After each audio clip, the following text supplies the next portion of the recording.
World Wars, जिनमें world war one और world war to शामिल हैं। ये ऐसे युद्ध थे जिनसे धरती में सबसे ज्यादा विनाश हुआ। वर्ल्ड वॉर वन ईयर 1914 से लेकर 1918 तक चला, तो सेकेंड वर्ल्ड वॉर ईयर 1939 से लेकर 1945 तक। पहले विश्व युद्ध में रशिया, यूरोप का ज्यादातर हिस्सा, यूनाइटेड स्टेट्स और टर्की शामिल थे, तो वहीं द्वितीय विश्व युद्ध में दुनिया के ज्यादातर देश, खास तौर पर वो जो बेहद शक्तिशाली थे। इन युद्धों में लगभग 150 मिलियन लोग डायरेक्टली इन्वॉल्व थे, जिनमें से लगभग 90 मिलियन लोगों की जान चली गई। दोस्तों, ये दोनों विश्व युद्ध जितने विध्वंसक थे उतने ही रहस्यमयी भी, क्योंकि महाविनाश के दौरान सोल्जर्स ने कुछ ऐसे पैरानॉर्मल एक्सपीरियंसेस किए थे जो बेहद रहस्यमयी थे। आज के एपिसोड में हम कुछ ऐसे ही इंसिडेंट्स के बारे में जानेंगे, तो एपिसोड को अंत तक जरूर देखिएगा।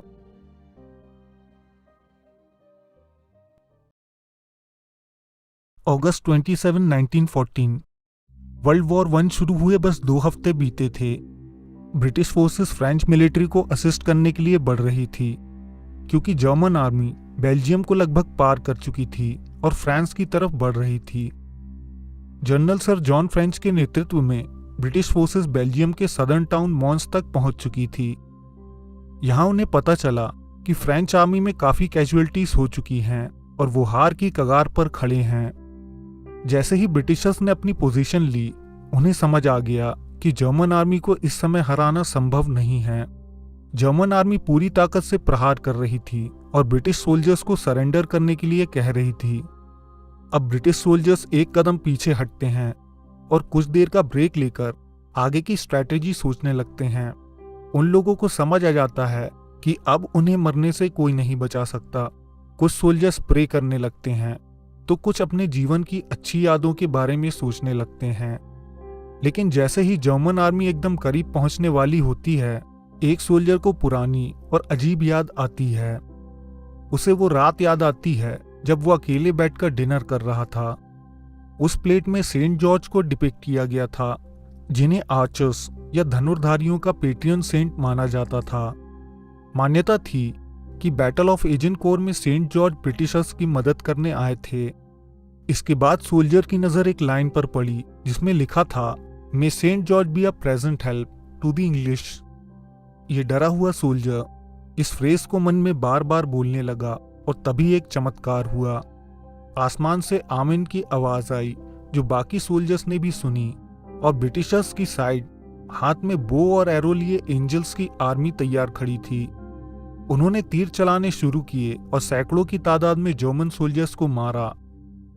मरे हुए सोल्जर्स की बॉडी में किसी चोट का कोई निशान नहीं था, जैसे वो तीर उस एंजल आर्मी के साथ ही गायब हो चुका हो।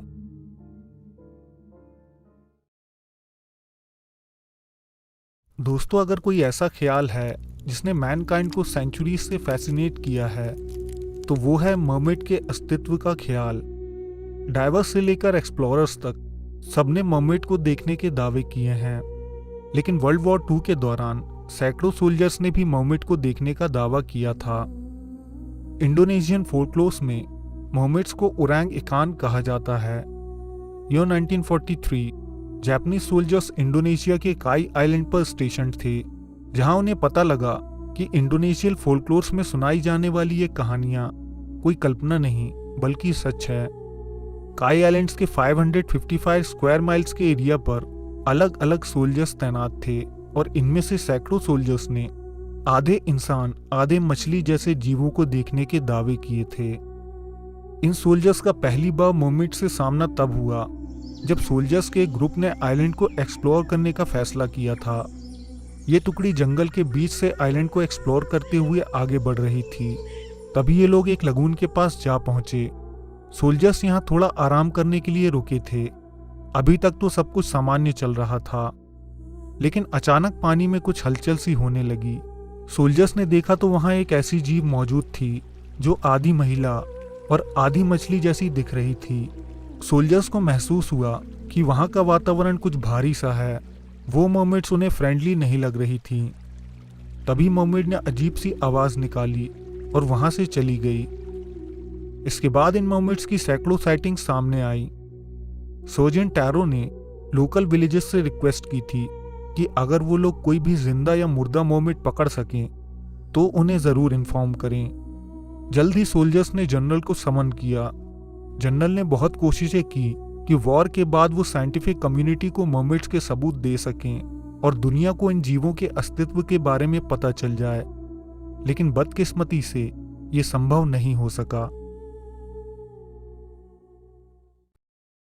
ईयर 1917, पोर्चुगल का एक छोटा सा टाउन फातिमा। 13 मई के दिन 10 साल की लूसिया डो सैंटोस अपने 2 कजिन्स के साथ फील्ड में खेल रही थी। तभी उन्हें साफ आसमान में बिजली कड़कने की आवाज सुनाई दी। वो तीनों डर के मारे पास मौजूद ओक ट्री के नीचे शेल्टर लेने भागे। लूसिया ने अपनी कजिन्स को अपने पास पकड़कर रखा था। तभी उन्हें सामने एक फीमेल फिगर दिखाई दिया जिससे सफेद रोशनी निकल रही थी। लूसिया काफी डर रही थी, लेकिन उनके अंदर की जिज्ञासा ने उन्हें वहीं रुकने पर मजबूर कर दिया। उस बीइंग ने मुस्कुराते हुए खुद को इंट्रोड्यूस किया और बोली कि वो मैरी हैं, जीसस क्राइस्ट की वर्जिन मदर। हैरानी की बात यह थी कि मैरी सिर्फ दोनों लड़कियों को नजर आ रही थी, लेकिन उनके छोटे भाई फ्रांसिस्को को कुछ दिखाई नहीं दे रहा था। उस डिवाइन बीइंग ने फ्रांसिस्को से रोजरी वर्ड प्रोनाउंस करने के लिए कहा। ऐसा करते ही वो उसे भी नजर आने लगी। मैरी ने बच्चों से कहा कि वो कुछ महीनों तक इसी डेट पर उनके सामने फिर से आएंगी और वो मिलकर चल रही इस वॉर को खत्म करेंगे जिससे उनके देश को खतरा है। इसके बाद वो हवा में उठी और गायब हो गईं। बच्चे जल्दी से अपने घर पहुंचे और उन्होंने अपने पेरेंट्स को सारा किस्सा सुनाया। जल्दी ये किस्सा लोगों में फैलने लगा और जब अगले महीने उसी तारीख को बच्चे मैरी से मिलने पहुंचे तो उनके साथ 50 लोग और भी थे। तीनों बच्चों के सामने वो डिवाइन बीइंग फिर से आई, उनसे बातें की और वापस चली गई, लेकिन बाकी मौजूद लोगों को कुछ दिखाई नहीं दिया। इसके बाद उन बच्चों के साथ सैकड़ों और लोग भी इस डिवाइन बीइंग को देखने आए थे। इस बार वो बीइंग किसी को दिखाई नहीं दी, लेकिन वहां मौजूद लोगों ने बच्चों के आसपास एक वाइट हेज या ग्लो देखा जो ऊपर उठता हुआ हवा में गायब हो गया। अब तक बात पूरे इलाके में फैल चुकी थी। नेक्स्ट मीटिंग में और भी लोग इस फिनोमेनन को देखने पहुंचे। इस बार लूसिया ने वहां मौजूद लोगों से कहा कि मैरी एक आखिरी बार फिर से आएंगी और इस बार वो सबको नजर आएंगी। कुछ हफ्तों बाद इस इवेंट को देखने लोग कोने कोने से आ पहुंचे। 13 अक्टूबर 1917 काले बादल घिरे हुए थे और तेज बारिश की वजह से जमीन कीचड़ से भरी थी। इस इवेंट में जो भी हुआ उसे आज मिरेकल ऑफ द सन कहा जाता है। अब इस भीड़ में 70,000 लोग शामिल थे, जिसमें scientist, explorers, doctor, government officials और सभी प्रकार के लोग थे। अब वहां जो भी हुआ उसके बारे में लोगों के अलग अलग अनुभव थे, लेकिन एक बात पर सब सहमत थे। बच्चों ने अपने हाथ आसमान की तरफ उठाए और घने बादल छटने लगे। सूरज की रोशनी इतनी तेज थी कि इससे पहले उनमें से किसी ने नहीं देखी थी। इतनी तेज कि कुछ ही मिनटों में कीचड़ भरी जमीन एकदम सूखकर पहले जैसी हो गई। सूरज आसमान में मूव होने लगा, जो अद्भुत था। कुछ लोगों को सूरज का कलर भी चेंज होता दिखाई दिया और कुछ लोगों ने लेडी ऑफ फातिमा को देखने का दावा भी किया। दोस्तों, आज के एपिसोड में बस इतना ही। एपिसोड पसंद आया हो तो ज़्यादा से ज़्यादा लाइक करके हमें सपोर्ट करें। कमेंट में अपनी राय दें। अगर आप चाहें तो हमारे चैनल को सब्सक्राइब करके बेल आइकन दबा सकते हैं। हम जल्द आपसे एक नए एपिसोड के साथ मिलेंगे। धन्यवाद।